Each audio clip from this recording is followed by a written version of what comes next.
Hello, everyone.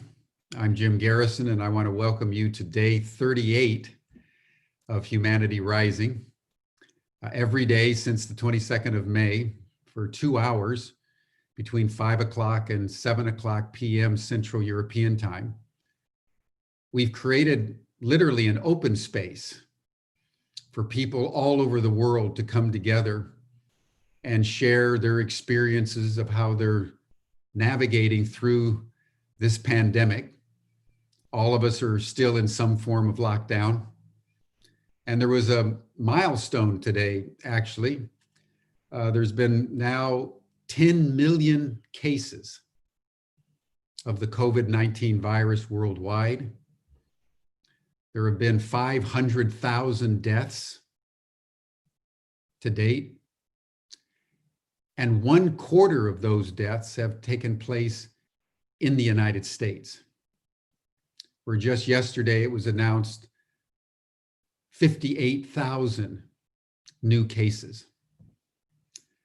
And I wanted to just note that because if you look back over the last several months, we've had a certain evolution of consciousness in relationship to the pandemic.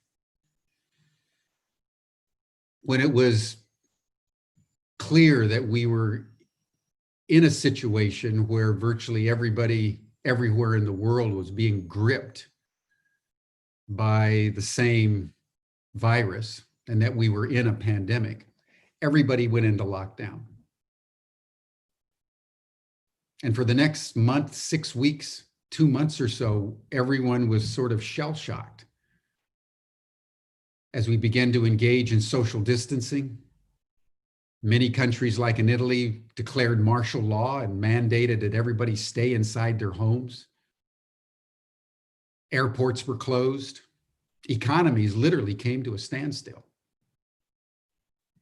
Where I've been in Amsterdam, there was only 2 kinds of stores open, a grocery store and a pharmacy. You could hardly see anybody in the streets. And then people slowly became habituated to that. And then out of nowhere, about a month ago, a white police officer kills a young black man on the streets of Minneapolis by putting his knee on his neck. And the death of George Floyd ignited an extraordinary conflagration of protests and actions around police brutality around the world. It's the most extraordinary thing that the pandemic heightened our awareness of injustice, of racial profiling, of the needless killing of young black lives by white police. And then things began to subside. And beginning in now going on to late June, countries have started to open up again. And what have they discovered? The pandemic's not going away. And in the United States and China and different countries in Europe, the governments are now responding, the public is now responding to this simultaneous impulse to go to the beach, to go out in the parks, to open the cafes, to begin to resume human interactivity. And yet the number of COVID-19 cases is beginning to increase all over again. So we're in an extraordinary pandemic. It's put the whole world in the same conversation. And Humanity Rising was convened by Ubiquity University just so that even with social distancing at a physical level, we could come together. So I want to thank everybody who's on this call. I want to thank Awake TV. I want to thank IDNCO. I want to thank Sign, Unify, all the different partner organizations that are live streaming this right now to be between 10 and 15,000 people who are watching this broadcast. This is the conversation we need to have. And one of the reasons why we wanted to have it every day for as long as the pandemic unfolds is so that we could keep up with world events. And every once in a while, we pause, as we're going to do today, for a dialogue with an extraordinary individual. And to tee that up, I want to welcome Sabina van Gafka, who most of you know from Sweden, has been co-moderating with me a number of sessions and is now resuming after a little break the co-moderation with me of these panels. So Sabina, I want to turn it over to you and you will commence the program.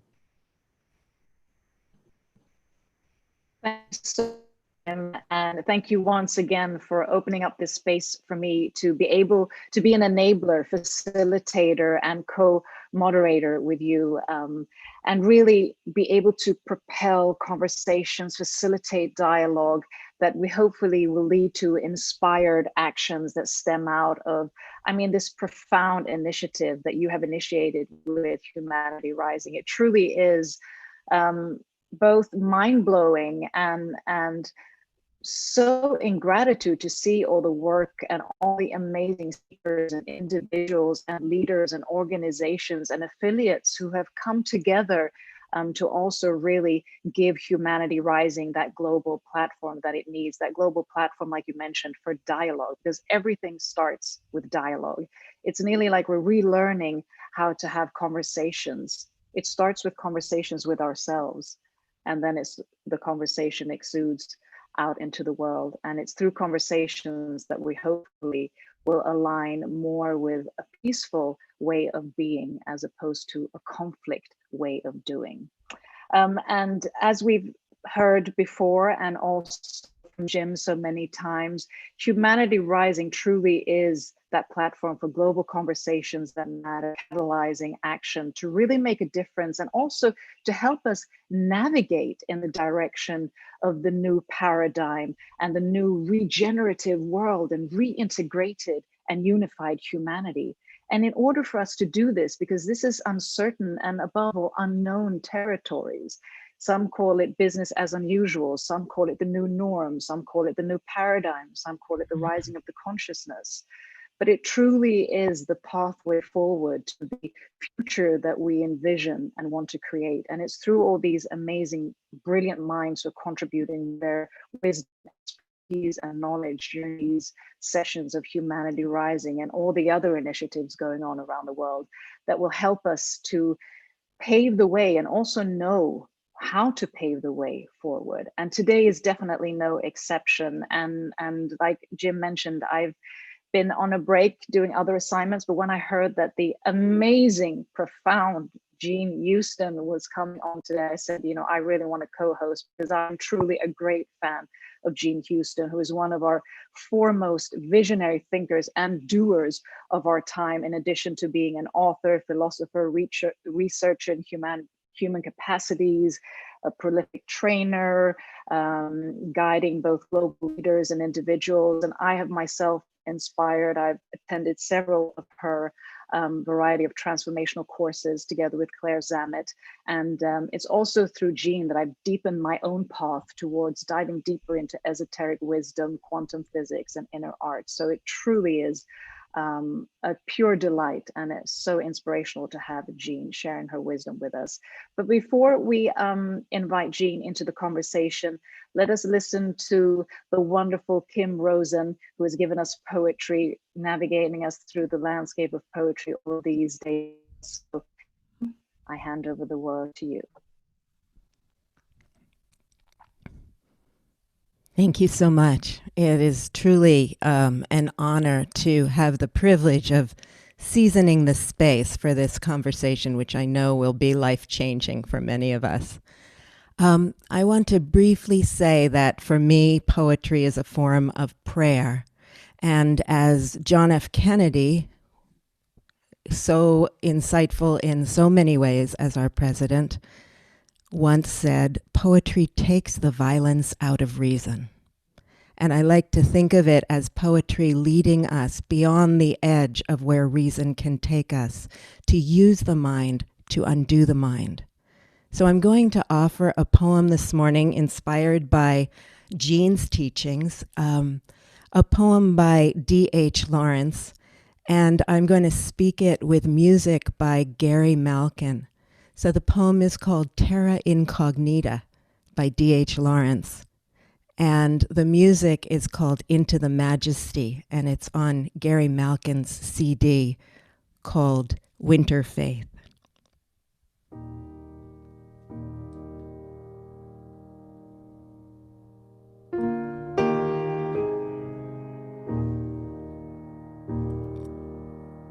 There are vast realms of consciousness still undreamed of. Vast ranges of experience like the humming of unseen harps we know nothing of within us. Oh, when we have escaped the barbed wire entrapment of our own ideas and mechanical devices, there is a rich, marvelous world of sheer, fluid beauty and contact and fearless, face-to-face awareness of now naked life. And me and you and other men and women and grapes and ghouls and ghosts and green moonlight and ruddy orange limbs stirring the limbo of the unknown air, and eyes so soft, softer than the space between the stars, and all things and nothing, and being and non-being alternately palpitant. Oh, when we have escaped the barbed wire entrapment of know thyself, knowing we can never know, but only touch and wonder and ponder and make our effort and dangle in a last fine fastidious delight as the fuchsia does, dangling her reckless drop of purple after so much putting forth, and the slow mounting marvel of a little tree. Oh, when we have escaped the barbed wire entanglement of our own ideas and mechanical devices, there is a rich, marvelous world of sheer, fluid beauty and contact and fearless, face-to-face awareness of now naked life. And me and you, there are vast realms of consciousness still undreamed of, vast ranges of experience like the humming of unknown harps within us.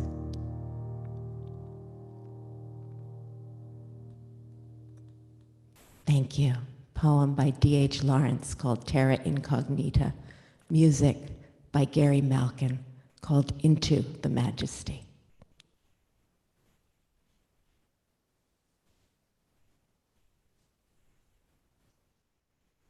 Thank you, Kim. Wow, poetry that speaks to the soul, the heart, and every essence. Thank you so much for sharing your beautiful voice and also just the beautiful words really, really touch our hearts. And with that, as I mentioned earlier, now time to meet one of the foremost visionary thinkers and leaders of our time. She's understandably considered one of the most evocative, knowledgeable, and also entertaining speakers on aligning the human.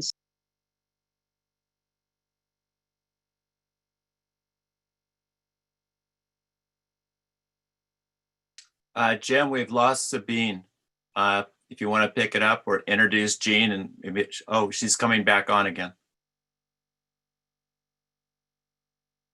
Am I back on? Sabine, we lost you for a second. You're back, Sabine. We lost it. Those things happen. But like I said, Jean is a remarkable woman, leader, and visionary, and she's trained with many great minds. She also trained with one of the great anthropologists, Margaret Meade.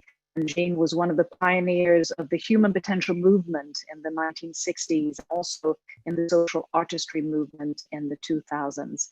And she tirelessly and with such profound wisdom, I can't say it enough, and knowledge and passion and purpose, is a champion for peace, for wisdom, and the transformation of humanity, the prosperity of every individual. So with dear admiration, I hand over the word to Jean and to Jim for a conversation. Thank you, Sabine. And welcome, Jean. Jean and I have known each other for many decades now, and Jean has been an inspiration and a mentor. And I was just thinking, Jean, you know, when Kim recited the line, "the humming of unknown harps," I think you, among a very few number of people, can hear the humming of unknown harps. So I really want to thank you and welcome you to this program. And I'd like to start by just having you comment about the pandemic, your experience there in Ashland, Oregon, where you live, and how you have interpreted what's going on as the pandemic has unfolded. Thank you so much, Jim. And Kim, thank you so much for this magnificent gift that you have given us in words and music. I am struck to the soul by the beauty and the necessity of it. In fact, it reminds me of an old Japanese proverb, which, as I recall, is that vision without action is a daydream, and action without vision is a nightmare. And that's where I find ourselves caught between the vision and the action, the nightmare and the daydream. And I live in a little town, a wonderful little town of Ashland, Oregon, where, as far as we know, is in the town we have very few, if any, of the virus, but we are absolutely taking on all the advice, and we all go around in masks and we keep our distance. And at the same time, we look out in the world and we see, as you said so poignantly, dear Jim, this incredible surge and increase worldwide, but particularly in the United States.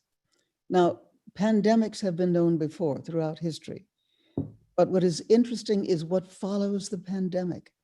For example, you look at the one that most of us are familiar with, what happened in the 14th century, where within 4 years, Europe lost, 60% of its population to death.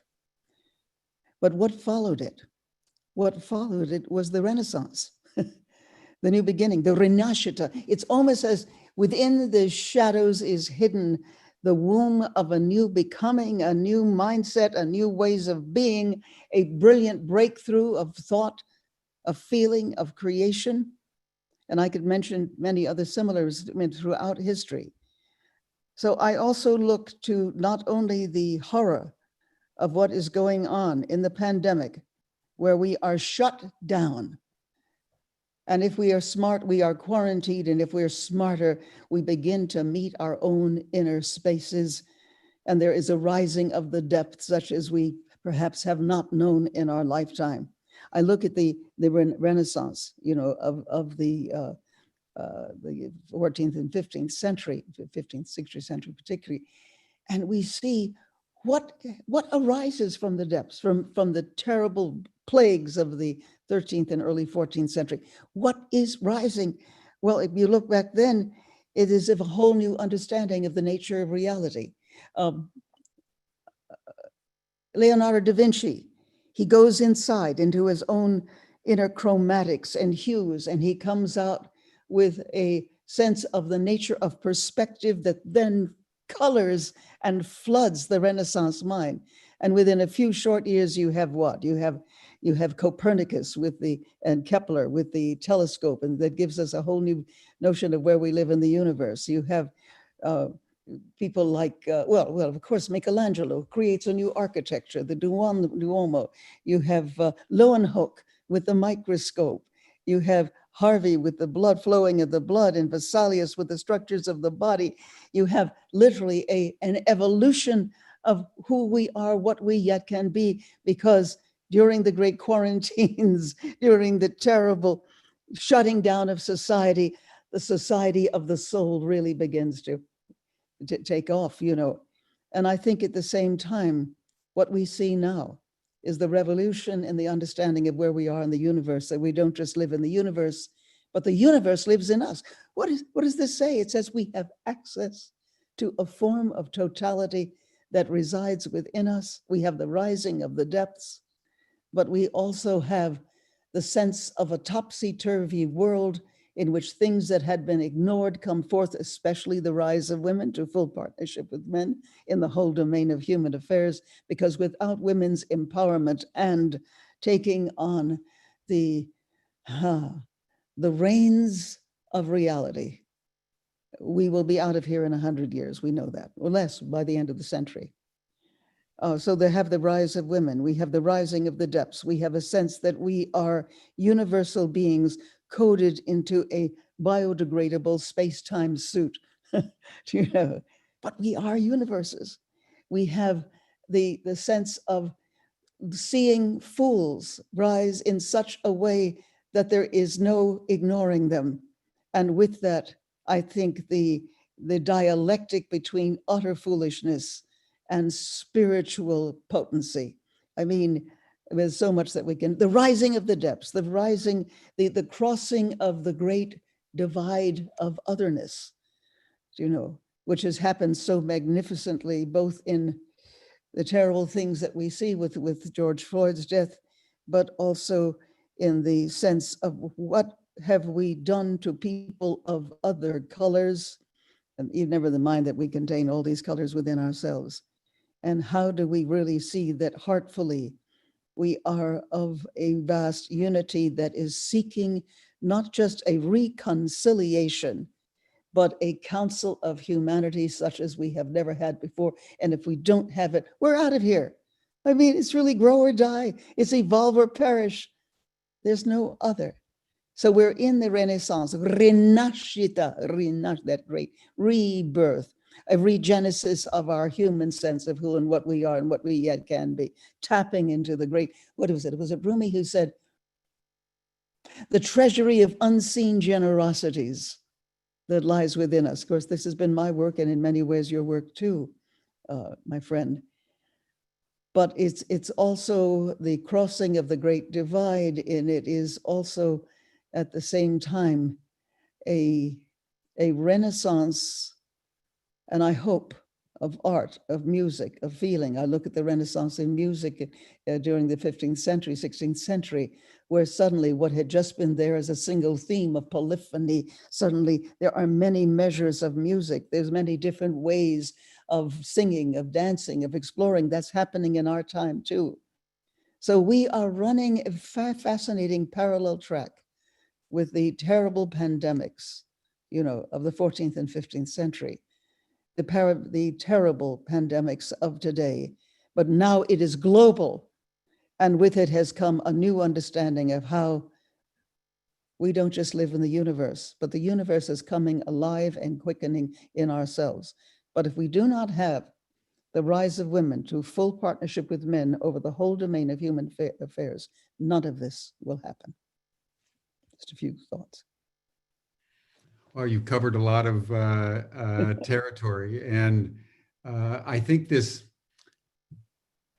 comparison between the Black Death, Yes, Europe in 1348, and then spread and wiped out, a quarter of the entire human population in the That's next century, and that out of that ashes came the Renaissance, initially in Italy, and then spread throughout Europe, was an extraordinary resurrection after the crucifixion of the body, and thousands of towns disappeared and all kinds of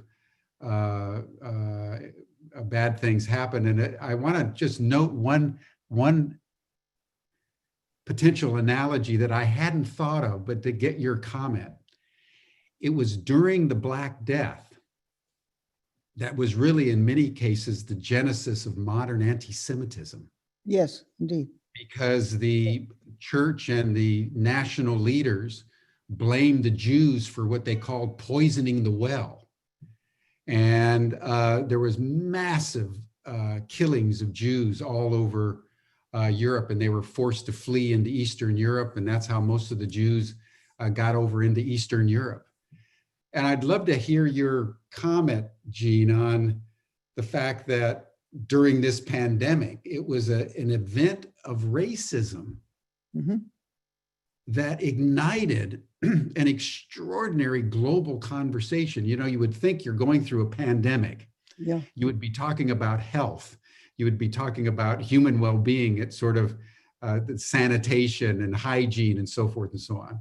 But like the Black Death, it was a racial part of that equation that ignited, in that case, anti-Semitism, in this case, Black Lives Matter.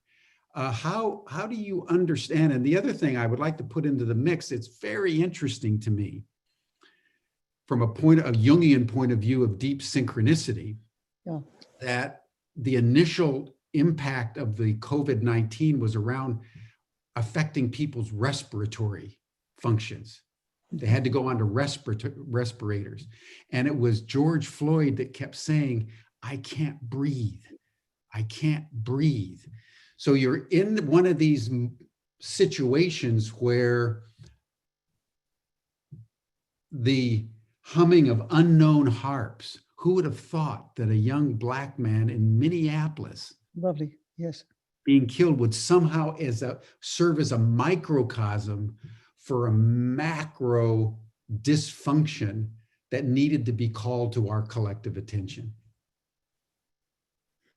Isn't it interesting that there has been a revolution in our time in the understanding of breath and breathing, and that part of the pathology that is attacking the earth is in the biosphere and in the atmosphere, that we are losing, the earth herself is losing the sacrality of her own breath.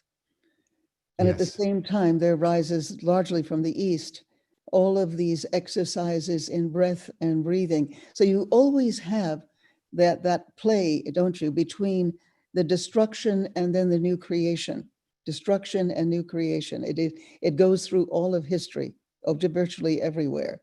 You talk about the Black Death, which was thought to have been in part came about with rats, and now we have bats. Very sweet little faces, bringing in this corruption. But at the same time, the corruption is always a metaphor for what's going on in our own unheeded selves, that we live out of such a scarcity of our own potential.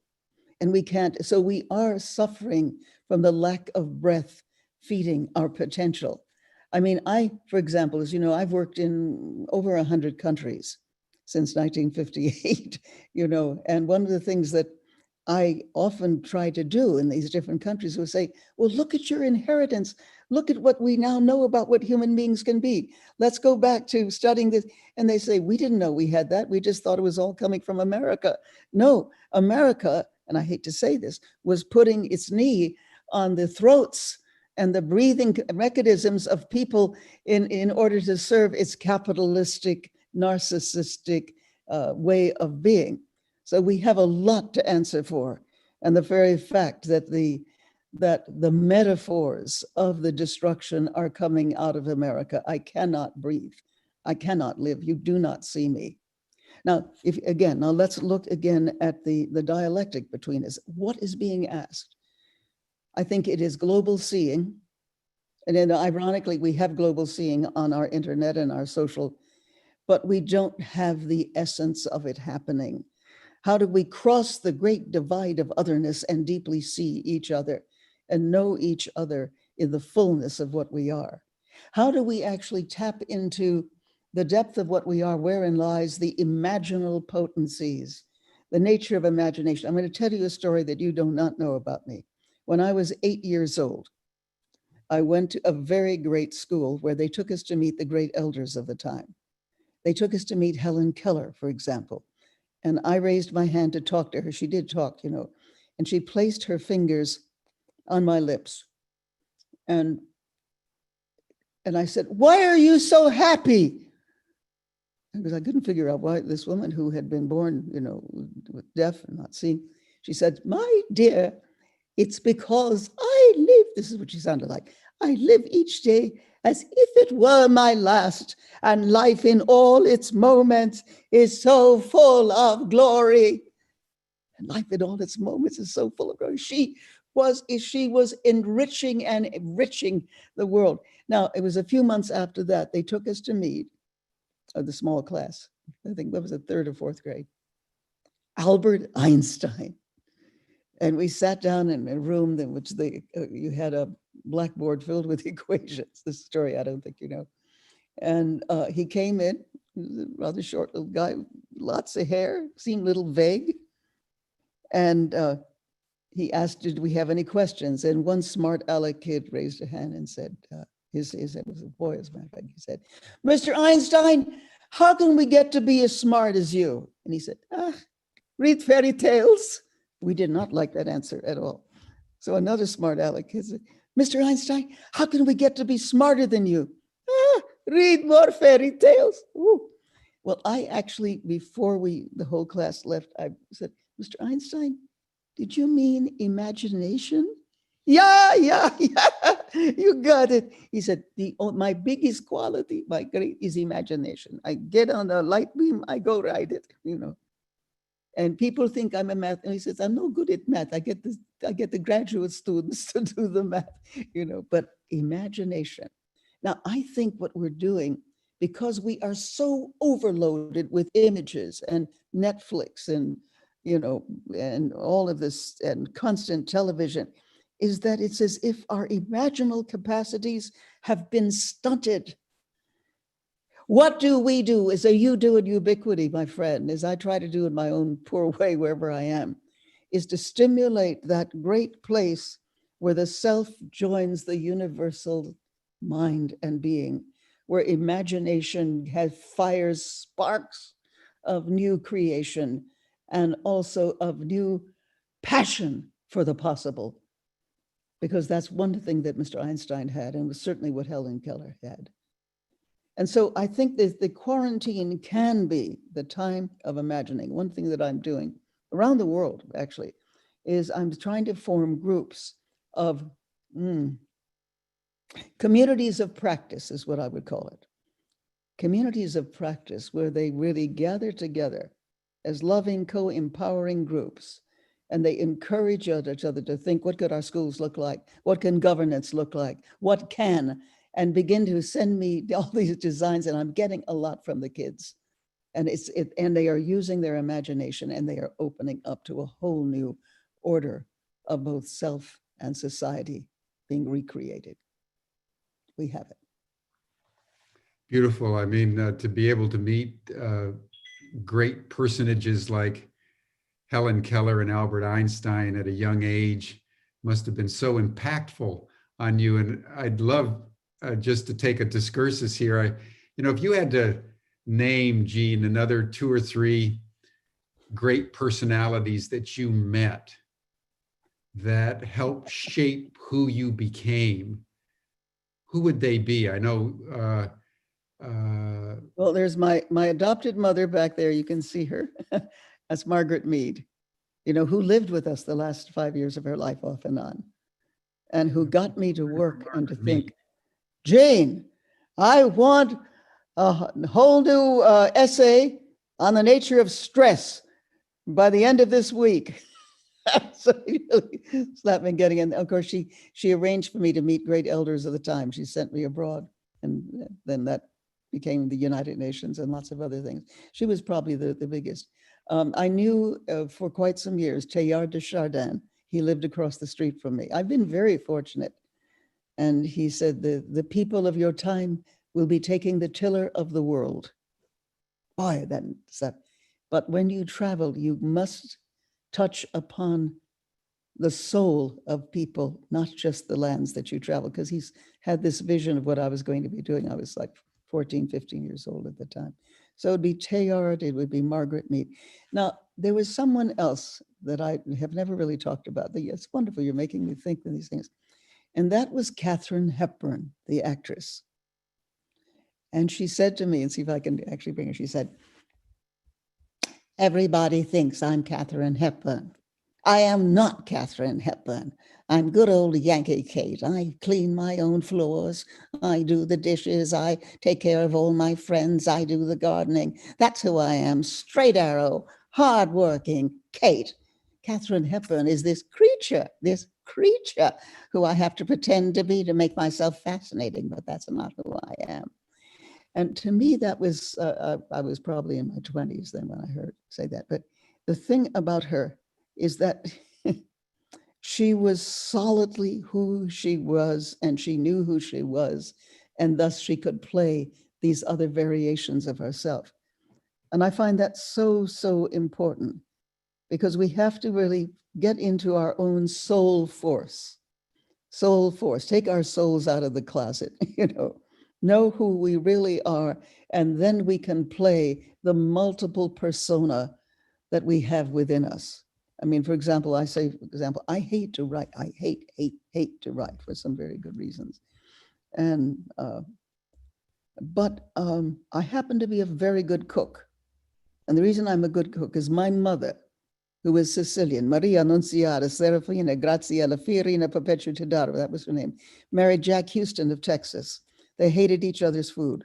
And so to keep them together, I became the first fusion cook, making chicken fried polenta, Well, as a cook, I have no senses of stuckness at all. So I can stir in, I make myself a cook when I have to write. I stir in a melange of ideas. I add the seasonings of different quickenings and tastes. Now, the fact is, we are great souled beings who have forgotten the muchness of our, the spectrum of our personalities. And being able to bring in these other selves allows us to do things, to imagine, to create, and not to be blocked the way our usual egocentric selves are too often blocked. I mean, that would be another. Well, so Margaret Meade, Teilhard, and Katharine Hepburn. Let me circle back to Margaret Meade for a second, and ask your comment on probably that one quote. Never doubt. That she's most famous for, that it's a small group of people that come together that can change the world. Indeed, that's the only way it's ever. Never doubt that a small group of thoughtful, committed citizens can change the world. Indeed, there she is. It is the only thing that ever has. Well, look, what does that suggest? Now that we have global governance falling apart, what about co-ops? I mean, the co-op movement, whether it's in food, whether it's in schools, whether it's in anything, but they tend to be small groups of thoughtful, committed citizens that get together, that honor each other, that share a great deal. that jump the need for ego or, you know, irascible leadership. And it is that deep seeing of each other in the cooperative movement that allows us to, I think, be the small groups of thoughtful, committed citizens who indeed can change wherever they are, and then the world as such. I really believe that this is true, you know. And, you know, I think too, with the internet, the reason why I asked is I would wonder what she would say, and what you would say, given that seed kernel of truth. You know, just taking again George Floyd, what we had was literally hundreds and thousands of events spontaneously erupting all over the United States, Europe and Asia, Africa, everywhere. Somehow it hit a chord. So we're in also with the internet in an age where it's actually the interconnectivity of myriad upon myriad of small intentional groups. Yes, indeed. That is, I think, required now to actually come together in an age of globalization where everything is interconnected. Yes, Not sufficient any longer, I would have thought, for one group in one location. They somehow have to replicate all over the world simultaneously in We're order having to. babies. Would you agree with that? How would you? I absolutely, but of course we do have the problem of Twitter and Facebook and the way it has been capitalized before it could be spiritualized, before the soul of people and of the earth could get in together. We have these blockades, which we always get as human beings. It's again the old dialectic: I try, I see, and then something comes in to block. And of course, in America and well, all over the world, it's the whole Facebook phenomena. So that we only go by way of the circuits, the capital circuits that are allowed. Same thing. Look at Amazon. Amazon has made buying things so easy, and without the interpersonal relationship, that you find that the center of towns everywhere, where you had the mom and pop stores and where we used to meet, is finished. Even the big malls are finished.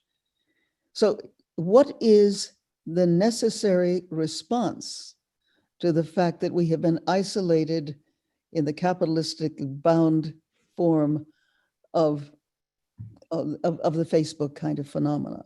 What would you say, my friend, that is the answer to this in order to bring about worldwide human interrelationships and to raise the possibility of soulful, connected living rather than being isolated with the access to the world being through a particular form like Amazon? What is your answer? Well, it's an extraordinary question. You know, Amazon has developed, like Facebook, such an extraordinary monopoly. Yes. On online trading, just like Facebook is now being used by 2 or 3 billion people. That's right. And yet the abuse that has emanated from both companies is egregious. And so you have this phenomenon of people more and more trying to look for alternatives. You know, how do we develop community outside of Facebook? How do we buy what we need outside of Amazon? But the central reality is an increasingly interconnected world. Okay. And you know, one of the things we're trying to do at Ubiquity is with our platform is to create an alternative to Facebook, where change makers, mavericks, heretics, innovative thinkers, and solutions-based organizations of all kinds can come together in a way that we don't share their data, we don't commodify the information, everything's private. So that we become an oasis in that larger desert. But how you do that then at scale That's the key. And that's the what I wanted to probe with you next. And that's drawing on, Teilhard de Chardin's notion of the noosphere. It seems to me, Jean, that the central challenge in the world today is how the progressive movement, how people of goodwill scale their capacity to be effective. Because right now, all the major indicators are getting worse, not better. Scientists are telling us we've got about 10 years, probably less, to turn it around. We've got the rise of authoritarianism around the world. We have the United States descending into a failed state. And somehow or other, people like you and Ashland, people like me in Amsterdam, Sabine in Stockholm, and Kim in Marin, we're doing good things. Again, back to Margaret Meade, there's a couple of people doing really great things, but we haven't figured out that capacity to lateralize and synchronize in order to create a truly global movement. And to say one more thing about it, because to me, it's why we're convening Humanity Rising. How do we create a critical mass at a higher level? A couple of the family members at the funeral in Houston a couple of weeks ago for George Floyd made that point. They said they really appreciated that all over the world things happened, so that there was unity of spirit, but there wasn't unity of political action. So all these isolated protests and direct actions had effect at a local level, but weren't sufficiently powerful to really change the system in a systemic way. Right. And that's what we need to happen. So Okay, how, so the question how would is, you address that? how do you bring in the needful force of whole system transition, That's exactly transition, That's exactly not right. little transitions here and That's there, because they're not connected particularly. Okay, if I were to answer that truthfully, I would say it needs a new spiritual movement.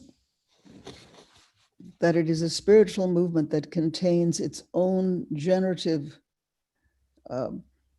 energy, motivation, momentum that moves throughout the world. Now, I also am one who believes that since we are part of the universe, that the universe, when we tap into it through meditation, prayer, whatever is our modality, or states of high creativity or love or ecstasy, but it gives us answers. Now, I'm going to respond in a way that may seem from science fiction, but it's something that I believe. We're discovering more and more and more planets, aren't we? There's thousands of planets have been discovered. And surprisingly, there's been water planets. You find a water planet, you're going to find all kinds of life. Even Mars looks like it was once a water planet that failed. But could it be, if we are really in part of this spiritual movement, is that we all have this unity within us, something that ancient movements always knew. But suppose we were, and this is, again, an experiment that I'm running with lots of people. Let's just suspend disbelief and assume that in point of fact, we have availability from other domains, whether you call them planets or dimensions, whatever they are, that have been through our experience and have gotten through. Many have failed. Many have gotten through. So this is one of the experiments that I'm running with lots of people right now. Let us just suspend disbelief and say we have access. And let's go through whatever way we can, generally it's a form of meditation, to a place where we find a planet or a domain or a civilization or culture that has had similar problems to ours, but got through. How did they do it? And I'm getting these answers coming in. So we could say it's a, what is the word I want? It's an experimental lab with outreach and inreach that is coming forth with fascinating answers. In a sense, dear friend, through ubiquity, this is where you're doing it with perhaps a different language or pattern, but that is what you're doing. But it is, however we want to say, spiritus, that gives us gnosis, that gives us not the old Gnosticism, but a new form of discovery. You know, let's go back to the Jews in the 1940s. I am old enough to remember when I was at one of my schools in New York, there was coming in the 1940s, lots of little Jewish kids. And they were scrawny, they were skeletal, and they had dark circles under their eyes. And they had found relatives that, you know, coddled them and saw them and fed them and gave access to very good educations. But by the end of the term, a great many of them they were fattened up, certainly, but they were so bright. I mean, they were way ahead of the rest of us because they had been through so much near death and suffering, which is where we are now. In a sense, we've all become Jews.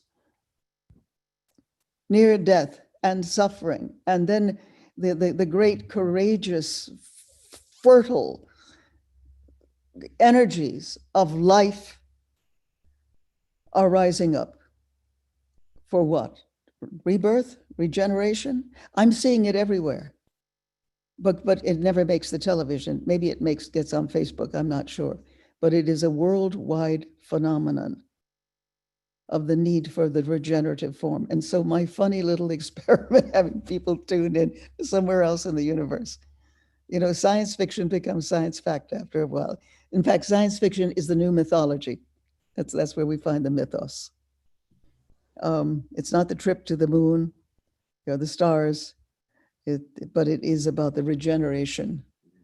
Stranger in a Strange Land, I'm thinking of the regeneration and the recreation of our humanity. So instead of just looking out and say, can we get this and this and this to happen? If it doesn't start from the inner spirited spark of recreation, I don't think it will happen at all. But when we have a universe or a God or a spiritual, we're in the great placenta of new possibilities. And that's what I think has happened. I think it is ultimately, maybe with a different language, a spiritual momentum. And the time is ripe for that. Well, that takes us, of course, back to the Renaissance again, because in Yes. the end, you think of the founders of the Renaissance, Petrarch and so forth. Ultimately, it was a spiritual impulse. It was. Ultimately, it was a remembering Yes. back to the Greco-Roman spirituality. Absolutely. I mean, Petrarch up there on Mont Ventoux, you know, looking out and seeing this vast landscape of, and there's the Alps, and there is northern Italy, and there's southern France, and there's the Rhine Valley, and he saw it all, and he was so overwhelmed he closed his eyes, and suddenly he found himself in an inward world in which he said, oh, my inner world is as large, if not larger, as this world I see without. And it was in the 14th century, what I think was the great stirring point of the Renaissance. And many people, I think, have the opportunity to do the same. And then in Italy, you have my relatives, you know, who are going around and saying, one says, Santuzza says to her friend, Maria, hey, Maria, hey, Giorgio and I were just digging in our bean patch, and look at what we found. And out comes this beautiful Roman Greek statue of the goddess Athena. She says, hey, you think you got something? Pietro and I, we were just digging a new trench. Look at what we found. And here comes this magnificent Apollo. You know, so it wasn't just the archaeology of the land, it was the archaeology of the depths. And so you have Marcello Ficino, remember him, who starts the first mystery school with Leonardo da Vinci, Michelangelo, and all these people are digging in the rich, fertile soil of their own psyches. So yeah, that was the Renaissance, and it's happening today, I think. Well, you know, I think that since the Renaissance started with a city-state in Florence, I think if there's a candidate for the epicenter of the Renaissance today, Gene, I think it could be Amsterdam. And let me tell you why. All right. Okay. Let me tell you why.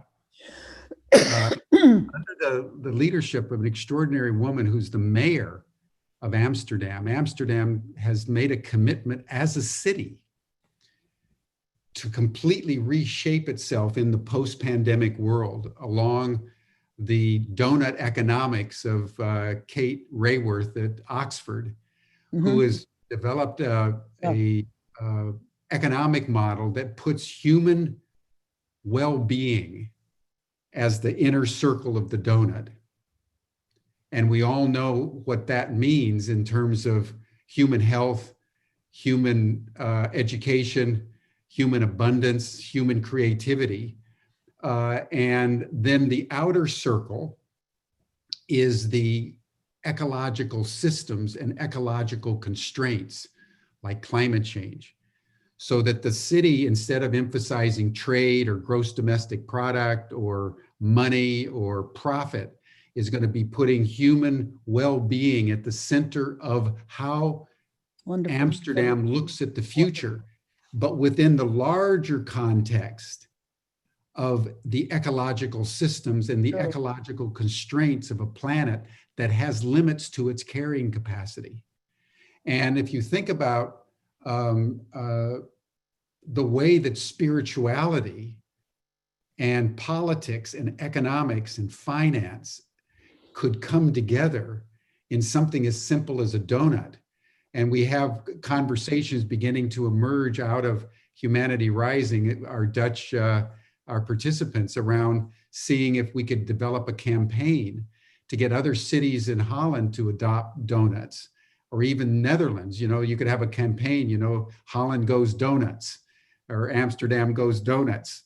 And but it's playful, but it shows that there's now a major city in the world that is actually embracing as a city to recreate itself along sustainability, resilience, abundance within the context of natural systems that could be replicated worldwide.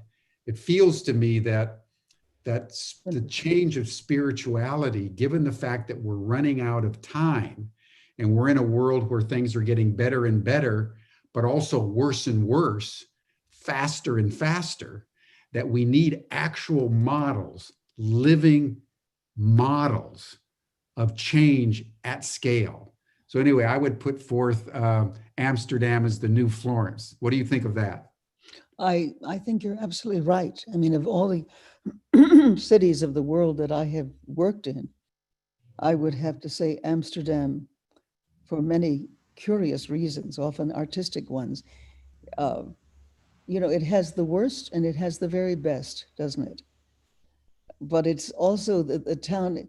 Some places are seed beds places, you know, like the seed beds, or like I live where right now, you know, it's late spring and everything is popping in the air and everybody's sneezing and hoping it isn't the virus, because it's actually all the seeds popping everywhere.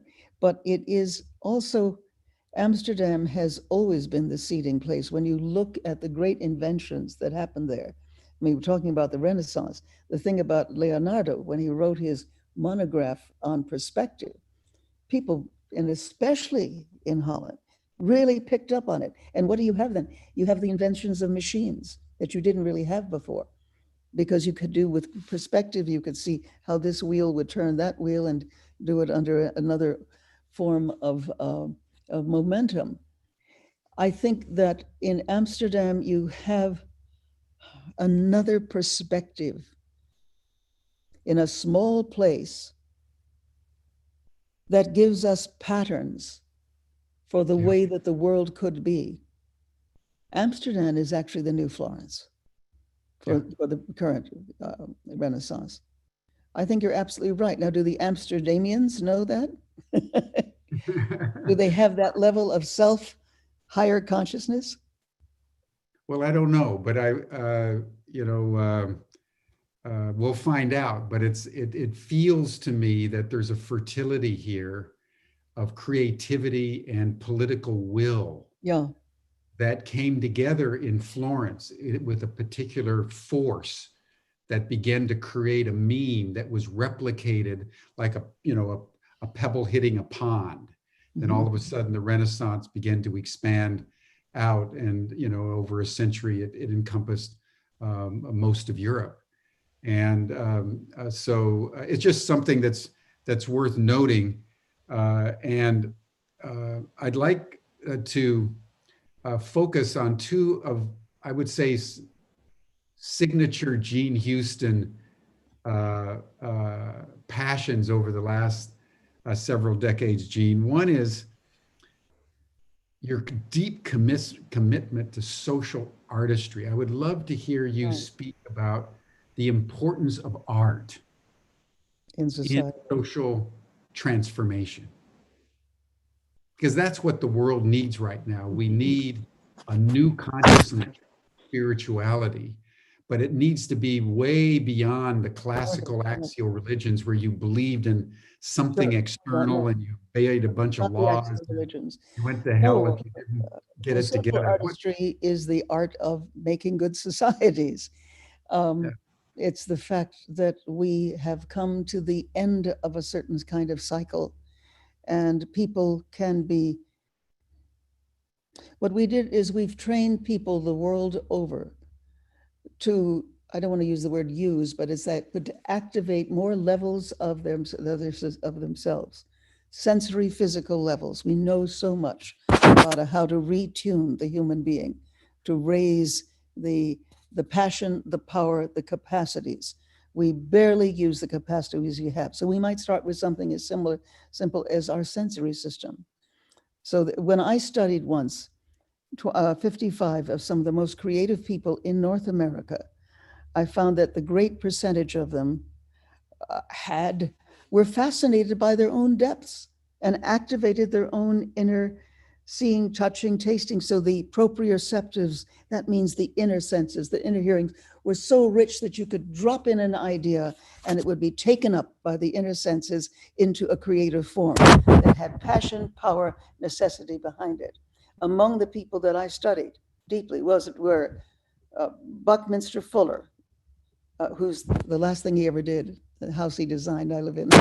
Bucky Fuller, Margaret Meade, my old pal, Joseph Campbell, and people like that, and people whose names you don't know, but they were passionate about and fascinated by their own depth. So that's one thing. There's so much that is known that comes in from other cultures about how we redo the body. You know that I've become notorious because we might as well admit it here. I've never said this. I don't age. I grew up in my 80s and I can't age. Now, part of that is being Sicilian. Sicilian, the other half is Scotch. They all age. But in Sicilian, there's two things about being Sicilian. You don't age and you've got 18 dependents, but that's hard. But a lot of it is that I assume, now this is interesting, I'm being very honest with you, is that I have relationship with archetypal structures. In mine, it's the Athena archetype.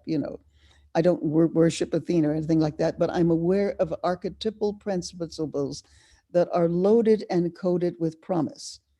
And one of the things that we go into different societies, we look for what are not just the old archetypes, but the emerging ones for making a good society.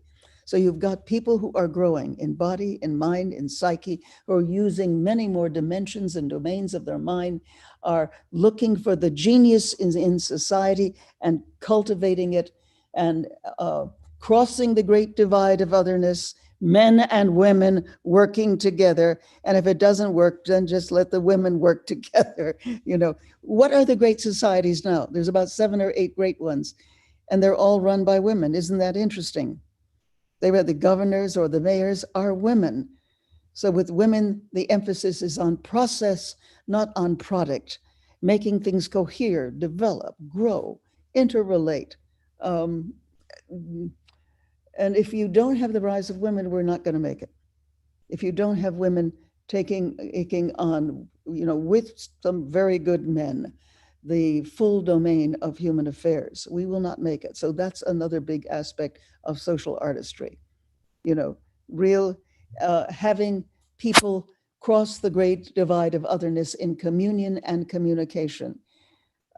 Anyway, the training of the social artists, which we've done for years, is the training of the people who enter both practically and poetically, that's very important, into a society and see its genius and honor it.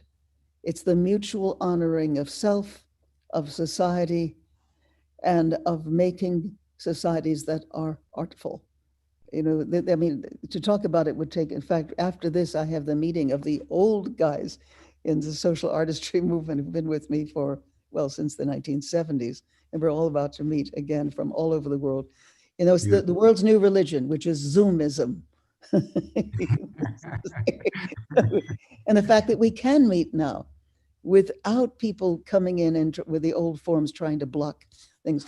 Great surges of possibility are felt, are seen, and now have to be co-created together. That's the great part of sociality. There's no head. There is only everybody has ingenuity and ingenuity, has ingenuity. And so we empower people physically, mentally, psychologically, and with a new narrative. That's so important. The story, the mythic part. A myth is something that never was, but is always happening.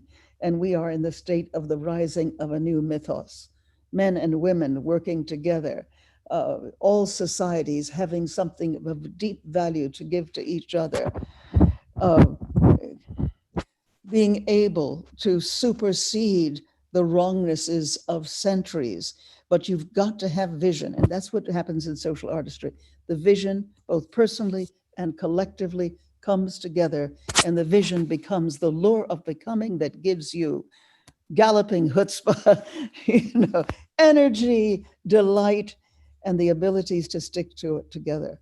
So social artistry is so many, many things, but that's just a few of it, things. Well, thank you. And I think, again, back to Einstein, that, imagination is more important than knowledge, he said. Always. And always. So that's just worth noting, particularly at a time, again, to refer to Einstein, that the consciousness that produced the problem can't solve it. Now, the project, that's right. You're creating, social artistry is helping to create consciousnesses that can solve the problem. A poem. All right, we need some music and poetry right now, but I'd like to give a poem that I think says it all. And it appears in a play by Christopher Fry, Sleep of Prisoners. And it goes, the human heart can go to the lengths of God. Dark and cold we may be, but this is no winter now. The frozen misery of centuries cracks, breaks, begins to move. The thunder is the thunder of the flood, the flow, the upstart spring. Thank God our time is now, when wrong comes up to meet us everywhere, never to leave us, till we take the longest stride of soul folk ever took. Affairs are now soul-sized. The enterprise is exploration into God. What are you making for? Oh, it takes so many thousand years to wake. But will you wake for pity's sake?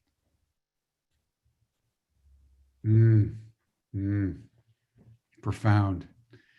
That leads to the last kind of theme I'd like to explore with you, Jean, around that last clause, will you wake? If you were to, given what you know, and given the intimacy with which you have interacted with, for example, the archetype of Athena, which has been such a powerful catalyst in your psyche and life, as the world searches for a new narrative, a new story. It needs to embrace new archetypal forms. Yes. Speak to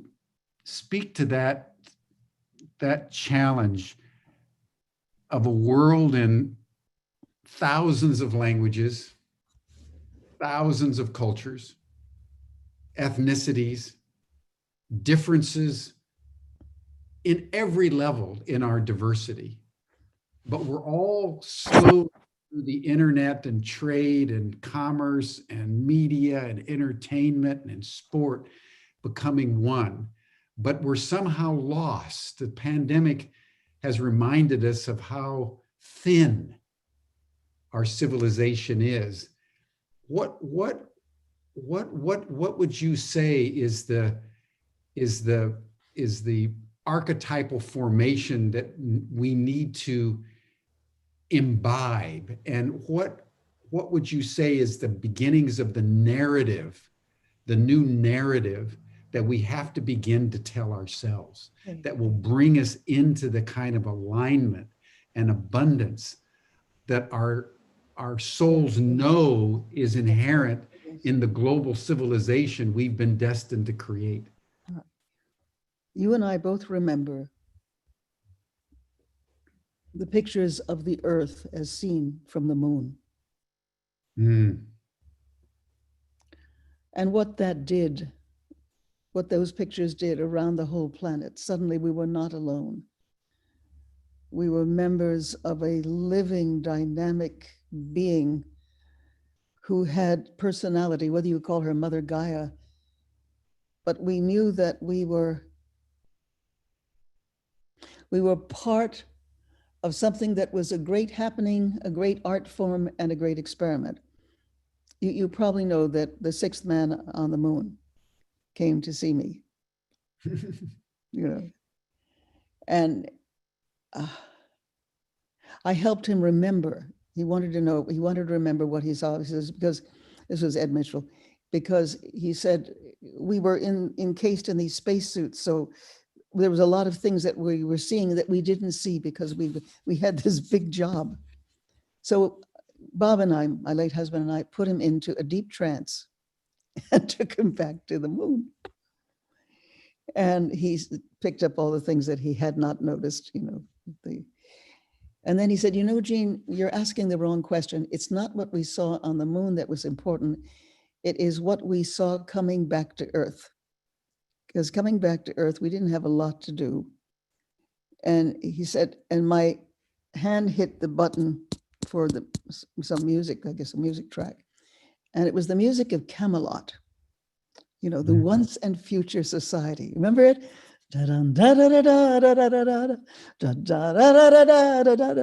Camelot, Camelot. He said, and there she was, the Earth in front of me, this beautiful blue and green and silver planet floating in the womb of the cosmos. And I felt such nostalgia for what we could be. There were no wars down there. There was no division. And I decided it was about inner space. So I decided to devote the rest of my life to inner space. And he created, the Institute of Noetic Sciences, a wonderful organization. But I think it was something about the seeing of the Earth from outside of the Earth that became the great archetypal potency in many people's lives. I think we have to celebrate that. I think we have to celebrate in song, in dance, and we have plenty of movies, but we have not internalized it as a living force. She is a living planet. She is a living being in every possible way. And then to take that livingness of Earth beingness into ourselves and let it move through our nerves and our psyches and and through the strumming, the hum that you think, the hum that is often not heard. But here with the Earth as inner archetype, I think the humming can become loud and profound and create a new music of possibility in ourselves. I can think of no other emerging archetype that is as important as that one. Beautiful. I'm trying to get, and I haven't been able to. Normally when I go after a person, I can find them, but it's an English actress by the name of Emma Thompson, who is a great clown and comedian. And I'm trying to reach her because I think she would be a superb Mother Gaia with all her humor. And she's a brilliant, brilliant woman, you know, also to actually play Mother Gaia. And we could create communities of practice all over the world. One thing about social artistry is it creates communities of practice where people grow in body, mind, and psyche together, and then have a larger beingness to reflect on the torments and the problems of our time. But I think we need the great comedian, Mother Gaia. Anyways, if anybody knows Emma Thompson, would you please tell her that Jean is trying to get to her? Because if create communities of practice around the world, you know that I'm the chairman of the largest theater in New York on Broadway, the Palace. You and I should talk about it sometime. 3,200 seats, magnificent place. But we also have the state of the art in terms of live streaming and, you know, reaching millions of people. But I think it's time, you and I should talk about this. Create communities of practice from there, goes out around the world. And if we can find Emma Thompson or somebody like that who can be creative, spontaneous, motherly, and be Gaia herself. Anyway, if anybody knows it, please tell her Jean is trying to reach her. Because we need that, a worldwide coming together of communities of practice with humor, with delight, and with co-creativity. Well, Jean, thank you so much. And that's a beautiful, beautiful image with which to end, everyone, that if there's an archetypal formation that everyone everywhere can embrace, it's Gaia. It's Gaia. She's an organism. She's intelligent, she's caring, she's thoughtful, she's compassionate, she's alive. Everything human beings express, we express because we got it from the mother. And and that archetype is also our new story as children of the earth. So Jean, thank you so much. Everyone, I said the humming of unknown harps. Jean was one of the few people who could hear that. And you've seen over the last hour that in fact, she does. So Jean, thank you so much. Every time I'm inspired by the depth of what you bring. Thank you, my friend. Back at you, deep man himself. And thank you everybody for being part of this wonderful, wonderful occasion for us to co-creatively pick up the missing parts, the broken parts, put it together again. As the Asian, well, especially the Chinese would say that when you had a broken vase and you put it back together again, it was so much stronger and in many ways, so much more beautiful. Beautiful, thank you. Thank you. Okay, everyone, we're gonna close out by listening again to Kim Rosen, our poet laureate for Humanity Rising. And then we're gonna hear a piano piece by Claire Hiles, just to celebrate social artistry and the importance of art in these domains. So Kim, I turn the podium over to you. Jean and Jim, thank you so much. That was pure poetry, not only the language coming out of both of you, but the dance between your minds and hearts. So exquisite. I always have many, many poems running inside me when I hear such inspiration.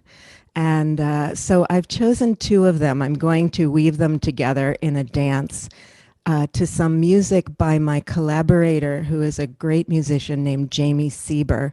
She is a cellist who layers of cello. She received the award for the greatest rock musician of the Pacific Northwest, and that's to prepare you a little bit for the shamanic rhythms that I'm going to bring in here with a couple of poems that elbowed into my awareness as I was listening to the two of you.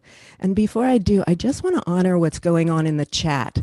The chat, for people who can multi-focus, which I can't so much, The chat is an extraordinary symphonic counterpoint to the conversation going on with Jean and with Jim. And I particularly want to thank Kat Haber, I don't know if I'm saying your name right, who so beautifully underlined so many of the phrases that Jean, you spoke. And I also want to let you know, Jean, that there is someone in that chat who said they can get in touch with Emma Thompson. Good. So Can you they may get in want touch to with check me? that Let out. me know. Yeah, that'd be Yeah. lovely. Check out the chat. I'm jeanh@aol.com. jeanh@aol.com. Great. So now I'd like you to take your seatbelts off or put them on, whatever your preference is. I'm going to bring in some stronger rhythms than we've heard. And I'm going to weave two poems into it, one by E.E. Cummings and one by Rumi, translated by Coleman Barks. The E.E. Cummings poem is actually a prose introduction to his selected poems. And the Coleman Barks poem is named appropriately to your conversation, Only Breath. And this is music by Jamie Sieber. It's from a CD that she and I created, which is also named Only Breath.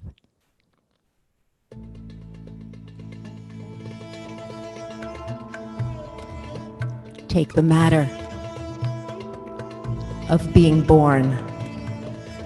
What does being born mean to most people? Catastrophe unmitigated, social revolution, the cultured aristocrat yanked out of his ultra-voluptuous, hyper-exclusive super palazzo and dumped into the most incredibly vulgar detention camp, swarming with all manner of undesirable organisms. Most people fancy a guaranteed birth-proof safety suit of non-destructible selfishness.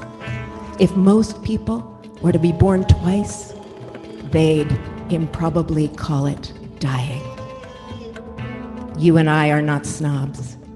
We can never be born enough. We are human beings for whom birth is a supremely welcome mystery, the mystery of growing, the mystery that happens only and whenever we are faithful to ourselves. Not Christian or Muslim or Jew, not Hindu, Buddhist, Sufi, or Zen, not any religion or cultural system. I am not from the East or the West, not out of the ocean or up from the ground, not natural or ethereal, not composed of elements at all. I do not exist. Did not descend from Adam and Eve or any origin story. My place is the placeless, a trace of the traceless, neither body or soul. I belong to the beloved, have seen the two worlds as one, and that one called two and no. First, last, outer, inner, only that breath, breathing, human being. Take the matter of being born. What does being born mean to most people? Catastrophe unmitigated, social revolution, the cultured aristocrat yanked out of its super voluptuous ultra palazzo and dumped into the most incredibly vulgar detention camp, swarming with all manner of undestructible selfishness. Most people fancy a guaranteed birth-proof safety suit of non-destructible selfishness. If most people were to be born twice, they'd probably call it dying. You and I are not snobs. We can never be born enough. We are human beings for whom birth is a supremely welcome mystery, the mystery of growing, the mystery that happens only and whenever we are faithful to ourselves. You and I, wear the dangerous looseness of doom and find it becoming. Life for eternal us is now, and now is much too busy being a little more than everything to seem anything, catastrophic included. Not Christian or Jew or Muslim, not Hindu, Buddhist, Sufi, or Zen, not any religion or cultural system. I am not from the East or the West, not out of the ocean or up from the ground, not natural or ethereal, not composed of elements at all. I do not exist, did not descend from Adam and Eve or any origin story. My place is the placeless, a trace of the traceless, neither body or soul. I belong to the beloved, have seen the two worlds as one, and that one called to and know. First, last, outer, inner, only that breath, breathing, human being. Miracles are to come. With you, I leave a remembrance of miracles. They are of someone who can love, who will be continually reborn, a human being. You and I wear the dangerous looseness of doom and find it becoming. Life for eternal us is now, and now is much too busy being a little more than everything to seem anything, catastrophic included. First, last, outer, inner, only that breath, breathing, human being.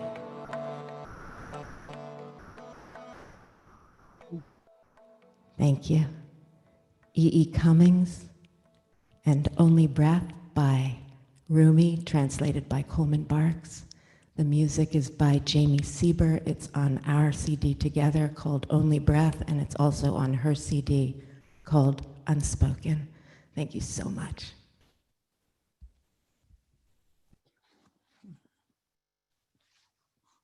Kim, thank you so much for so eloquently touching and moving and so profoundly portraying not only the words of poetry, but the whole rhythmic of it, and your voice. Just, it sort of catapults out the message to both the heart, body, mind, and soul. Thank you so much for all that you contribute each and every day. And Jean, I mean, your profound universal lessons and mandala of knowledge and wisdom. It's beyond words to actually be able to capsulate all the things and all the wisdom and all your multi-layered insights that you have. I mean, if the world had more of you and Jim and Kim and also the profound people in the chat, then we would definitely be heading in the right direction, which we are, and that's why this Humanity Rising is here. So I just want to say, Jean, you truly are a treasure to humanity, and thank you, Jim, for opening up this space for everyone. And with that, let's also listen to music, because we are in the renaissance also of the arts. So some piano music played by Claire Hales or Hiles. I leave the sacred space to you, Claire.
Hi, everyone. Looks like the internet went out on Claire's iPhone. So we got...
Thank you, Claire.